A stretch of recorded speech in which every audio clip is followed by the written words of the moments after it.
I'm looking for some new releases for the rest of the year, and I think I've actually found some that are going to satisfy me. Stay tuned as I talk about my anticipated new releases that I want to read for the rest of this year.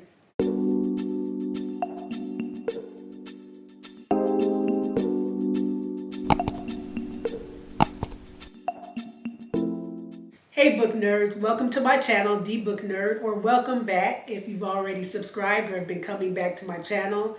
If you are new, please don't be a stranger. You're only a stranger once. Make sure to make sure to subscribe and hit notifications so that you know when I upload a new video. So in this video today, I'm going to be talking about new releases for the rest of the year.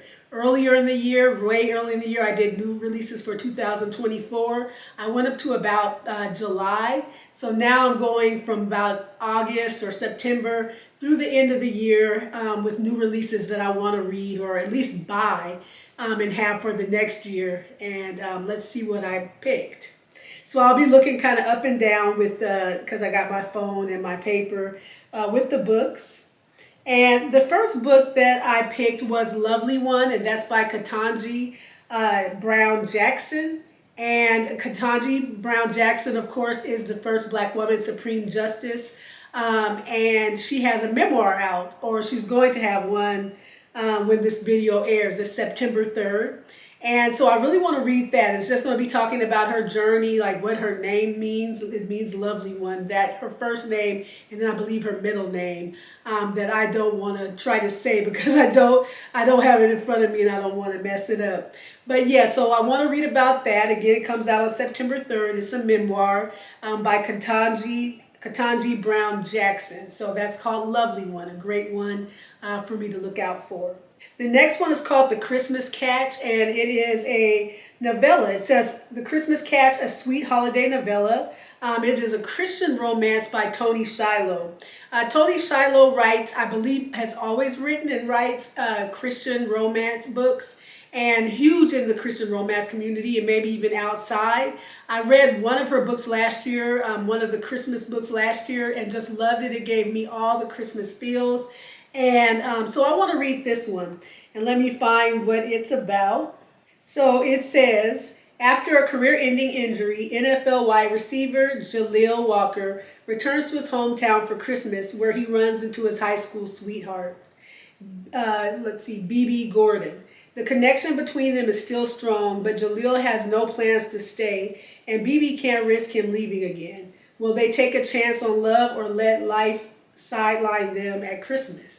I like that sideline, so that little ode to the football language or whatever. And that sounds cute. I love when people return to their hometown and then they fall in love and then they want to leave, but they don't want to leave. And, you see where they end up. It has all the Hallmark feels that I love at Christmas time. So during Christmas, like the month of December, I like to really predominantly read Christmas books that give me all those fun and festive feels and all of that, and the little love stories that go with it. So I think that'll be good. And also I just want to mention Tony Shiloh is an African-American author, just because just in case people are looking for that particular type of book where it's by an African-American author. I just wanted to make that known. And the next book that I want to read is called Society of Lies. Oh, The Christmas Catch, I'm sorry, that comes out on September 24th. So be sure to pre-order that if you're interested. The next book that I have is Society of Lies, and it is a thriller. This is by Lauren Ling Brown. It comes out on October 1st. And I believe that Lauren Ling Brown is a debut author. So this is a debut author, first book that's published, or at least traditionally published. I love the way it looks. You can see the cover. It is just what I want. So I know it has something to do with a society, like a secret society in a college. I love college. If they go to college, I'm in. If they're in a sorority or some type of secret society or something goes down within that, I love it. So this is the type of book that seems like it's for me. And let me just kind of read a little bit about it. So on this one it says, how far would you go to belong? Maya has returned to Princeton for her college reunion. It's been a decade since she graduated, and she's looking forward to seeing old faces and reminiscing about her time there. The visit is special because Maya will also be attending the graduation of her little sister, Naomi. But what should have been a dream weekend becomes Maya's worst nightmare when she receives the news that Naomi is dead. The police are calling it an accident, but Maya suspects that there is more to the story than they are letting on. As Maya pieces together what happened in the months leading up to her sister's death, she begins to realize how much Naomi hid from her. Despite Maya's warnings, Naomi had joined Sterling Club, the most exclusive social club on campus, the same one Maya had belonged to. If she had to guess, Naomi was likely tapped for the secret society within it. So a secret society within a society club. The more Maya uncovers, the more terrified she becomes that Naomi's decision to follow in her footsteps might have been what got her killed. Because Maya's time at Princeton wasn't as wonderful as she'd always made it seem. After all, her sister wasn't the first young woman to turn up dead. Now every clue is leading Maya back to the past and the secret she kept all these years. So we can see this one's going to be good. And I'm seeing some sisterly guilt, with maybe pumping up the college life, and it wasn't all that. But she did kind of warn the sister not to get involved in this secret society. Yeah, sounds good, sounds right, my alley. We shall see. So the next book that I have, of course, is The Boyfriend by Frida McFadden. And this book comes out on, again, this one's October 1st too. And it is a thriller. So Frida McFadden writes thrillers or psychological thrillers. Let's see what this one is about. Okay, she's looking for the perfect man. He's looking for the perfect victim. Do I need to read more? So Sydney Shaw, like every single woman in New York, has terrible luck with dating. She's seen it all: men who lie in their dating profile, men who stick her with the dinner bill, and worst of all, men who can't shut up about their mothers. But finally, she hits the jackpot. Her new boyfriend is utterly perfect. He's charming, handsome, and works as a doctor at a local hospital. Sydney is swept off her feet. Okay. Then the brutal murder of a young woman, the latest in a string of deaths across the coast, confounds police. Excuse me. The primary suspect, a mystery man who dates his victims before he kills them. Sydney should feel safe. After all, she is dating the guy of her dreams. But she can't shake her own suspicions that the perfect man may not be as perfect as he seems, because someone is watching her every move, and if she doesn't get to the truth, she'll be the killer's next victim. So it's making it look like it's him, the guy that she's dating. We know with Frida McFadden, it's not always as it seems, or at least it'll not be that, and then towards the end it will be, or you just don't know what it's going to be. So this one sounds really good. I like this one. Haven't been disappointed in one of her books yet, so we'll see. The next book is called In Too Deep, a Reacher novel. This one is a thriller, and it's by Lee and Andrew Child. And it comes out on October 22nd. This one just really kind of interests me, like raised my spidey senses. But I believe it's a series. So for me, I don't really like reading books out of order, so I would have to go back and read the others. And I think it's been a long series. But I'm thinking about getting it or starting the series because this just sounds really good. It says it's the gripping new Jack Reacher thriller from the #1 New York Times bestselling authors Lee Child and Andrew Child. Reacher had no idea where he was, no idea how he had gotten there, but someone must have brought him and shackled him, and whoever had done these things was going to rue the day. That was for blank sure, because I'm trying not to cuss. So Jack Reacher wakes up alone in the dark, handcuffed to a makeshift bed. His right arm has suffered some major damage. His few possessions are gone. He has no memory of getting there. The last thing Reacher can recall is the car he hitched a ride in getting run off the road. The driver was killed. His captors assume Reacher was the driver's accomplice and patch up his wounds as they plan to make him talk. A plan that will backfire spectacularly. I like that word to describe how they're going to pay, spectacularly. So, this has piqued my interest. So, yeah, I'm going to see. I want to see if I want to go with this series and start from the beginning or just maybe live a little. Let me just read it out of order and just walk on the wild side. Okay, the next book is The Christmas Countdown because I have to read my Christmas books. And this is by Holly Cassidy. It's a romance and it comes out on October 22nd. And this book is, it says she's given up on love and Christmas, but fate has other plans.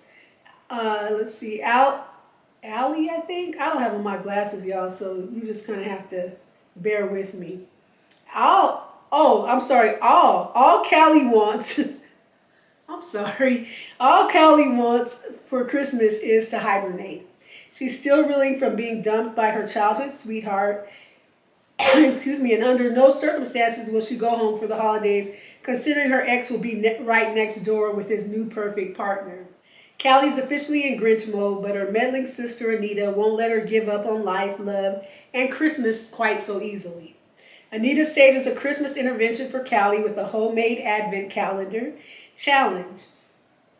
Cheerful task to push Callie out of her comfort zone and into the holiday spirit, inspired by childhood traditions. So that sounds cute and fun. Callie reluctantly plays along, but when she comes face to face with a charming baker who just might be the spoonful of sugar she needs, her strict rules on love and the holidays are tested. As they strike a deal to do the activities together, could the 24 little doors on Callie's advent calendar not only come up one, but two closed off, not only open up one, but two closed off hearts. So that just sounds super sweet, super cute, and super fun. So we'll see about that. And again, that's the Christmas Countdown by Holly Cassidy. Then finally, what we have is the Christmas Cookie Wars.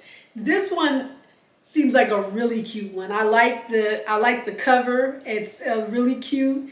I like Cookie Wars. Like around Christmas time, I also like to watch those shows where they do like the light contest, where the neighborhoods where the people's houses are super decorated and they have a face off on whose is the best. Or I like the cookie, they make the best cookies or cakes or whatever. So I don't know if this is something like that or not, but it is a romance. And it's by Eliza, I want to say, Evans. And it comes out on October 22nd as well. And this one is about, hold on just a sec. So it says Melody Monroe will do anything to get her 9-year-old twin boys to muster up the holiday spirit, especially since they lost their father. The boys have started questioning the point of Christmas at all, so that's sad. When Melody learns the school's cookie committee has disbanded due to dissension in the top ranks, how are you going to disband a thing about the cookie committee and stuff? But anyway, in the top ranks, she can't let the boys lose another ounce of Christmas joy, so she decides to take over the cookie committee herself, even if it means dealing with the infuriating school principal, Jonathan Braxton. Soon a small argument turns into a town-wide bake-off between her and Jonathan. And before she knows it, Melody finds that her competitive spirits have turned romantic. Love isn't supposed to be in the recipe for Melody. But with a little holiday magic, she and Jonathan might just bake up something special. So that just sounds so cute and so good. I love it. I don't care how cheesy it sounds, whatever, I love it. I love it. I love it. I think that's the perfect kind of thing to read during the holidays. And I'm just there for it. I don't care if the themes are kind of the same all the way around. I'm there for it. I love it. So looking forward to those Christmas books. So those are the books that I came up that are new releases that are, later in this year and that are coming up that I want to read, or at least thinking about it, because I might not be able to buy all of these, but at least I can put them on my wish list and hope for them. But I will tell you, it was kind of hard to find books, and I've noticed that it's easier to find the new releases at the beginning of the year. And people usually make books, they come out more earlier in the year, summer months and then before. But then when you start getting into September, October and all of that, you don't have as many, but you will start having the Christmas books. But anyway, I did find some. I'm excited about getting them at least one day and reading them. So I would like you to let me know, do you have any books that are new releases? in between now and the end of the year that you're interested in reading. If you have any suggestions, please give them to me. And just let me know what you have as well. And maybe we have some of the same books. With that said, I hope you all have a great day. Be blessed and be book nerdy.